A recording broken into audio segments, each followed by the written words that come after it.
So if you're newly self-employed, you might have just found out that you actually owe quarterly estimated tax payments. And for some, this can add up to quite a hefty chunk of change. So a lot of self-employed people do wonder, hey, can I just skip the whole quarterly estimated tax payments thing and just pay all of my taxes once on April 15th?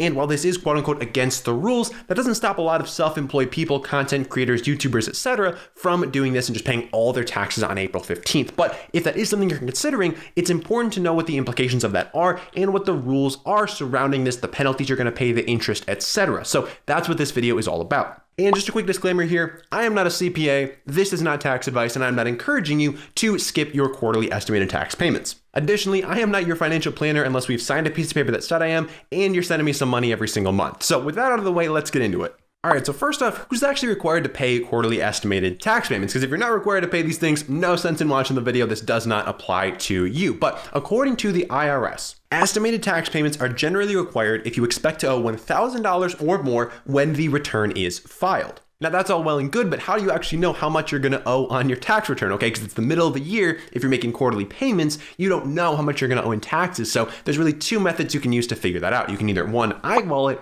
or you can kind of use the professional method. Now, in terms of eyeballing it, this is probably going to be the easiest way for most people, okay? If you're going to make $20,000 or more in profit during the year, okay, that's profit from your business during the entire year, then you probably are going to owe more than $1,000 in taxes. That's a very rough estimate, but you can see that's a pretty low bar. So if you're making a full-time income online, odds are you're making more than 20 grand, odds are you're going to be required to make these quarterly estimated payments. Now, if you want to do it professionally, you can use the form 1040-ES on the IRS's website. If you're going to be close to that $20,000 mark, then it might make sense to use this and see, okay, am I going to owe more than $1,000 in estimated taxes during the year? Yes or no? If answer is yes, then you are required to send in these payments every couple of months. But now the million-dollar question, what happens if you do not make these payments? Well, fortunately, the IRS is probably not going to come knocking at your door, arrest you for tax evasion, but that doesn't mean that there are no consequences here. So you're going to get slapped with some penalties if you decide not to pay. Let's talk about how much those actually are. Well, first off, there are a lot of different types of penalties that the IRS actually has. Three of the most common of which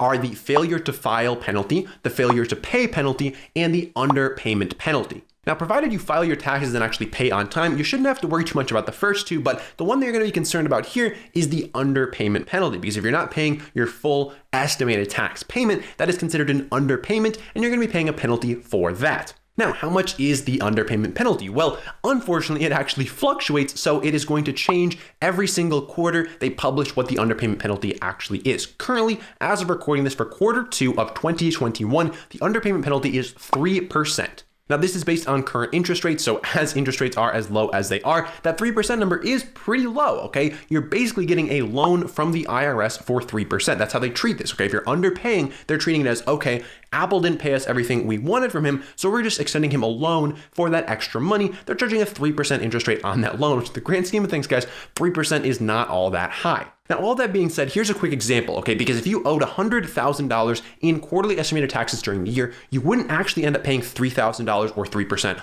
of that money during the year. You'd actually pay less. And that's because of how this is actually calculated. So penalties start accruing from when the payment was actually due, and each payment is treated separately. So for example, hey, let's look at your June 15th quarterly estimated payment. From that June 15th date to your April 15th date of when you're actually going to file and pay your taxes, that's a 10-month window. So you don't even give it a full year to accumulate at 3%. That's going to be less than 3%. Now, your January 15th payment, that's only 3 months from January to April. So that's going to accumulate much less interest than your June payment did. So as you can see, you add up all of your payments, and it's going to be much less than 3% actually in total interest accumulated on that not paying your quarterly taxes. Now, there are a number of reasons why people actually choose not to pay their quarterly estimated tax payments. One of which is because they think they can earn a higher return than 3% by reinvesting that money back into their business, maybe putting it into the stock market. Totally would not recommend that though, because you have a very short time span when you know you're going to need this money on April 15th. So if the market were to have a correction right before then, if things weren't going so hot,